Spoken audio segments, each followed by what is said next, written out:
আজকে আমি একটা নতুন রেসিপি নিয়ে আসলাম। আজকে আমি খাজা পিঠা তৈরি করব। দেখলেই কিন্তু খাওয়ার ইচ্ছা করবে। আর দোকান থেকে না কিনে কিন্তু বাড়িতেই কিন্তু এইভাবে তৈরি করে নিতে পারবেন খাজা পিঠাগুলো। যদি একটু বিকালে মিষ্টি খাওয়ার ইচ্ছা করে এইভাবে তৈরি করে নিতে পারবেন। কথা না বাড়িয়ে আমি মূল রেসিপিতে আসি। আসসালামু আলাইকুম। আজকে আমি পিঠা বানাবো, খাজা পিঠা। খাজা পিঠার জন্য নিয়েছি আমি বেঁচে যাওয়া আটা। এটা কিন্তু রাত্রের বেঁচে যাওয়া আটা, আমি বেঁচে গেছিলো আটাটা, তো ওই জন্য আমি গোলা করে রেখে দিয়েছিলাম। রাত্রে আটা মাখানো হয়, কেউ খায় রুটি, কেউ খায় না, ওই জন্য আটাটা থেকে যায়। 5টা গোলা আমি করে রেখেছিলাম, ফ্রিজে রেখে দিয়েছিলাম, ফ্রিজ থেকে আমি বার করে নিয়েছি। এখানে আমি চিনি নিয়েছি, চিনিটা শিরা করার জন্য। এবার আমি কীভাবে তৈরি করছি খাজা পিঠাগুলো বন্ধুরা দেখতে থাকেন। আর এইভাবে তৈরি করলে তো পেট ভরবে কিন্তু মন ভরবে না। একটার জায়গায় 4টা খাবেন, আর এত খেতে দুর্দান্ত। মিষ্টি খাওয়ার ইচ্ছা করলে কিন্তু বাড়িতেই বানিয়ে নিতে পারবেন। এবার প্রত্যেকটা লেচিকে রুটির মতো বেলে নিতে হবে। এবার রুটির মতো আমি বেলে নেব। একটা নিয়ে নিলাম, আটা দিয়েই বেলবো, তেল দিয়েও বেলতে পারেন। আটা দিয়ে বেলে নেব। আর 5টাই নিবে, আর বেশি নিলে কিন্তু আরও ভালো। আর বেশি নিলে কিন্তু লেয়ারগুলো ভালোভাবে খুলবে। আর কম নিলে কিন্তু 1টা 2টা রুটি নিলে কিন্তু হবে না, করলে হবে না। আমি 5টা নিয়েছি, 6টা করতে পারেন, 7টা করতে পারেন, আরও ভালো। দেখুন সেম রুটির মতো কিন্তু আমি বেলে নেব, যেভাবে রুটি বেলে ওইভাবে কিন্তু আমি করে নেব রুটির শেপে। দেখো 5টা রুটি আমি বেলে নিলাম সেম রুটির মতোই, আর এক সাইজ করে কিন্তু আমি বেলে নিয়েছি। এখানে আমি ঘি নিয়েছি, আমি ছোট চামচের 1/2 চামচ কর্নফ্লাওয়ার দিয়ে দিলাম ঘিয়ের মধ্যে, দিয়ে কিন্তু একটু আমি বেটার তৈরি করে নেব। আর ঘিটা দিলে কিন্তু খাজা পিঠাটা খেতে ভালো লাগে। যেহেতু আমার বেঁচে যাওয়া আটা ছিল, আমি কিন্তু নতুনভাবে আটা ময়ান করিনি, নতুনভাবে আমি বেঁচে যাওয়া আটা দিয়ে কিন্তু বেশিরভাগ আমি রেসিপিগুলো তৈরি করি। দেখো একটু কর্নফ্লাওয়ার দিয়ে কিন্তু ভালোভাবে আমি একটা বেটার তৈরি করে নিলাম। এবার রুটিগুলো আমি সাজিয়ে নিব। একটা রুটি নিলাম, এবার একটু আমি ঘিয়ের বেটারটা দিয়ে দিব, দিয়ে কিন্তু ভালোভাবে কিন্তু রুটির গায়ে লাগিয়ে নিতে হবে। ভালোভাবে কিন্তু লাগাতে হবে, খুব ভালোভাবে কিন্তু আমি লাগিয়ে নিলাম। এরপরে কিন্তু একটু ময়দা ছিটিয়ে দিব। ময়দা না থাকলে কিন্তু আটাও ছিটিয়ে দিতে পারেন, নাহলে কর্নফ্লাওয়ারও ছিটিয়ে দিতে পারেন। এর উপরে আর একটা আমি রুটি দিয়ে দিলাম, এরপরে আমি ঘিয়ের বেটারটা দিয়ে দিব, দিয়ে কিন্তু ভালোভাবে লাগিয়ে নিলাম। একটু আমি ময়দা ছিটিয়ে দিব। এভাবে কিন্তু প্রত্যেকটা রুটি একটা করে নিয়ে নিয়ে লেয়ার করে বসিয়ে দিব। দেখো আমার 3টা রুটি কিন্তু আমার হলো। দেখো 5টা রুটি কিন্তু আমার হয়ে গেছে, আমি শেপ করে নিয়েছি 5টা রুটি। এবার হালকা আমি বেলে নিব, বেশি কিন্তু চাপ দিয়ে বেলা যাবে না, হালকা বেলে নিতে হবে। বেলা হয়ে গেছে, বেশি চাপ দিয়ে কিন্তু বেলবে না, বেশি চাপ দিলে কিন্তু রুটিটার কিন্তু লেয়ারটা ভালো আসবে না। বাকি এই টাইমে ঘিয়ের বেটারটা আমি দিয়ে দেবো এর উপরে। এবার ভালোভাবে লাগিয়ে নিতে হবে, ভালোভাবে কিন্তু আমি লাগিয়ে নিলাম। এবার ময়দা ছিটিয়ে দেব। এবার কিন্তু আমি ভালোভাবে এভাবে ভাঁজ করে নেব, যেন এমনভাবে ভাঁজ করবে যেন একটুও ফাঁকা অংশ না থাকে, ওইভাবে একটু ভাঁজ করবে। ফাঁকা অংশ থাকলে কিন্তু হবে না।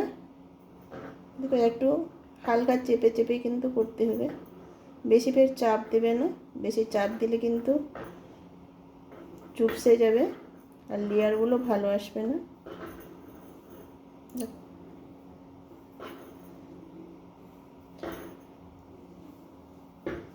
আমি রোলের মতো করে নিলাম।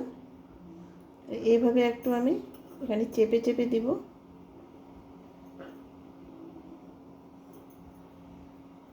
এভাবে চেপে একটু এভাবে রোলের মতো করলে কিন্তু হয়ে যাবে একটু।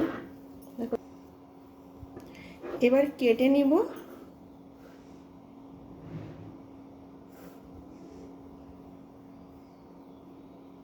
একটু হালকা হাতে কিন্তু কাটবে, না হলে চেপে যাবে।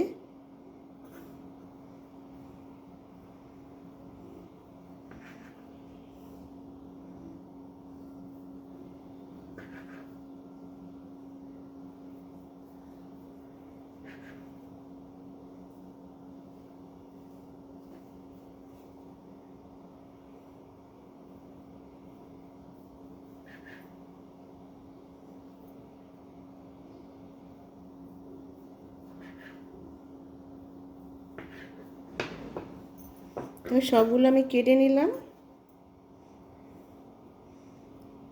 দেখতেই বুঝতে পারছেন বন্ধুরা লেয়ারগুলো, এই যে এখানে লেয়ারগুলো দেখা যাচ্ছে। আর এই সাইজের অংশটা কিন্তু আমি একটু চেপে চেপে দিব। এভাবে চেপে দিতে হবে, মুখটা জয়েন করে দিতে হবে। এভাবে এভাবে একটু চেপে চেপে দিব।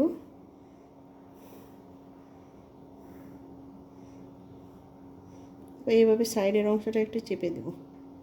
মানে এক সাইডে আমি বন্ধ করে দেব। প্রথম থেকে শেষ পর্যন্ত ভিডিওটা দেখবে বন্ধুরা, তারপরে বুঝতে পারবে। টেনে টেনে দেখলে কিন্তু বুঝতেই পারবে না। আর ভিডিওর কোনো অংশ ছুটে গেলে তো বুঝতেই পারবে না কিভাবে আমি তৈরি করলাম। আর একটু লাইক দিয়ে ভিডিওটা দেখবে বন্ধুরা। একটা লাইকে আমার ভিডিও বানাতে উৎসাহ জাগে। আমার ভিডিওর কোনো অংশ ভালো লেগে থাকলে আমার পাশে থাকতে পারেন, সাবস্ক্রাইব করে রেখে দিতে পারেন। আমার কিন্তু অনেক পিঠার রেসিপি, খাজা পিঠা, অনেক রেসিপি আছে আমার পিঠার। আমার চ্যানেলে ঘুরে আসতে পারেন। এবার আমি একটু এইভাবে চেপে দেব।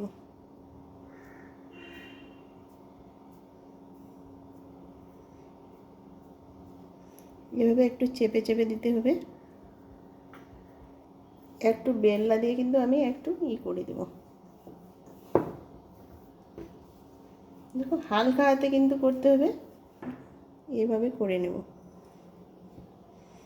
একটু আগে হাত দিয়ে চেপে দিবে, তারপরে কিন্তু করবে। একবারে কিন্তু বেলনা দিয়ে করবে না, একটু হাত দিয়ে চেপে চেপে সাইজ করে তারপরে কিন্তু বেলনা দিয়ে একটু হালকা বেলে দেবে। দেখো হাত দিয়ে একটু আমি সাইজ করে নিলাম। যখন মিষ্টি খাওয়ার ইচ্ছা করবে আর বেঁচে যাওয়া আটা দিয়ে কিন্তু এইভাবে তৈরি করে নিতে পারবেন খাজা পিঠাটা। আর খেতেও কিন্তু খুব দুর্দান্ত লাগে। দেখো একটু আমি হাত দিয়ে চেপে চেপে দিলাম, একটু বেলনা দিয়ে আমি হালকা কিন্তু এইভাবে বেলে নেব। হালকা বেলতে হবে, বেশি কিন্তু চাপ দিতে হবে না। চাপ দিলে কিন্তু লেয়ারগুলো বন্ধ হয়ে যাবে। দেখো হালকা কিন্তু আমি চেপে দিলাম। এভাবে কিন্তু আমি সবগুলো করে নেব। সবগুলো কিন্তু আমার খাজা পিঠা তৈরি হয়ে গেছে। কড়াইটা গ্যাসে চাপিয়ে দিলাম। কড়াইটা গরম হয়ে গেছে, আমি তেল দিয়ে দেব। এখানে কিন্তু আমি সর্ষের তেলটা ব্যবহার করছি, সাদা তেলও দিতে পারেন। তেলটা গরম হয়ে গেছে, আমি একটা দিয়ে দিলাম পিঠা, খাজা পিঠা। আমি একটা করেই ভাজবো। তেলটা গরম করে তারপরে কিন্তু জালটা কমিয়ে দিবে। মানে বেশি জালে ভাজবে না, নাহলে পুড়ে যাবে, কালারটা কিন্তু লাল হয়ে যাবে। আমি লাল করব না, একটু আমি সাদা সাদাভাবে রাখবো। দেখো এইভাবে কিন্তু রাখবো। আমার একটা কিন্তু ভাজা হয়ে গেছে, দেখেই বুঝতে পারছেন বন্ধুরা কত সুন্দর হয়েছে। আর লেয়ারগুলো কিন্তু ফুলে ফুলে গেছে। আর একটা আমি দিয়ে দিলাম, দেখেই বুঝতে পারছেন বন্ধুরা লেয়ারগুলো কিন্তু আমার ফুলে গেছে। দেখো বেঁচে যাওয়া আটা দিয়েও কিন্তু এত সুন্দর খাজা পিঠা তৈরি হয়, বিশ্বাসই হবে না না দেখলে পরে। দেখো সুন্দরভাবে কিন্তু আমার লেয়ারগুলো ফুলে গেছে। এবার তেলটা ঝরিয়ে তুলে নেব। একইভাবে কিন্তু আমি সবগুলো ভেজে নেব। সবগুলো খাজা ভাজা হয়ে গেছে। এবার আমি একটা কড়াই চাপিয়ে দিলাম গ্যাসে শিরার জন্য। আর শিরাটা কিন্তু গরম গরমই দিতে হবে, ঠান্ডা করে দিলে কিন্তু হবে না। জল দিয়ে দিলাম একটু, দুটো এলাচ দিয়ে দিব। এলাচটা দিলে ঘ্রাণটা কিন্তু ভালো লাগে। এবার আমি 1 বাটি চিনি নিয়েছিলাম, 1 বাটি চিনি দিয়ে দিলাম। শিরাটা করতে কিন্তু বেশিক্ষণ সময় লাগে না। শিরাটা কিন্তু আমার পারফেক্ট তৈরি হয়ে গেছে। খাজা পিঠাগুলো কিন্তু আমার তৈরি হয়ে গেছে। দেখতেই পাচ্ছ বন্ধুরা কত সুন্দর হয়েছে, আর লেয়ার হয়েছে, মুচমুচে হয়েছে। এবার আমি শিরাটা দিয়ে দিব। গরম গরম কিন্তু শিরাটা দিতে হবে, ঠান্ডা ঠান্ডা শিরা দিলে কিন্তু হবে না। দেখো শিরাগুলো আমি সব দিয়ে দিলাম। আমার কিন্তু রসালো মুচমুচে খাজা পিঠা তৈরি হয়ে গেছে। দেখতে পেলে বন্ধুরা আমি কিভাবে তৈরি করলাম। এখানে ভিডিওটা শেষ করলাম। আল্লাহ হাফেজ।